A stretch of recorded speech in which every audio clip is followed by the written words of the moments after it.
ഉടുപ്പിയിലെ കൃഷ്ണന്റെ വിഗ്രഹം പുറകിലേക്ക് തിരിഞ്ഞിരിക്കുന്നതിന്റെ കഥ അറിയാമോ?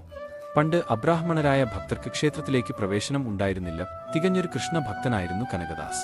ഒരു താഴ്ന്ന ജാതിയിൽ നിന്നുള്ള ഭക്തനും കവിയുമായ കനകദാസൻ ഒരിക്കൽ ശ്രീകൃഷ്ണനെ ആരാധിക്കാൻ ഉടുപ്പി ക്ഷേത്രം സന്ദർശിച്ചു.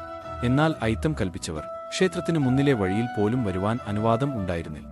വളരെ സങ്കടത്തോടെ കനകദാസൻ ക്ഷേത്രത്തിന് പുറത്ത് ഇരുന്ന് ഹൃദയം പൊട്ടുന്ന സങ്കടത്തോടെ കൃഷ്ണകീർത്തനം ആലപിച്ച് അഗാധമായ ഭക്തിയോടെ കൃഷ്ണനെ സ്തുതിച്ചു.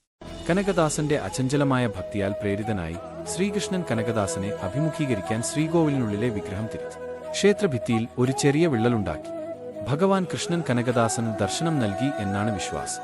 അന്ന് കൃഷ്ണൻ ഉണ്ടാക്കിയ ആ ചുമരിലെ വിള്ളലിൽ പിന്നീട് ഒരു ജാലകം പിടിപ്പിച്ചു. ഈ ജാലകം ഇപ്പോൾ കനകനകിണ്ടി എന്നാണ് അറിയപ്പെടുന്നത്. ഭഗവാൻ കൃഷ്ണന്റെ അനുകമ്പയും യഥാർത്ഥ ഭക്തിയുടെ ശക്തിയും എടുത്തുകാണിക്കും. ജാതിയോ മതമോ പശ്ചാത്തലമോ നോക്കാതെ തന്റെ എല്ലാ ഭക്തരെയും കൃഷ്ണൻ സ്വീകരിച്ചതിന്റെ ഓർമ്മപ്പെടുത്തലാണ് കനകനകിണ്ടി.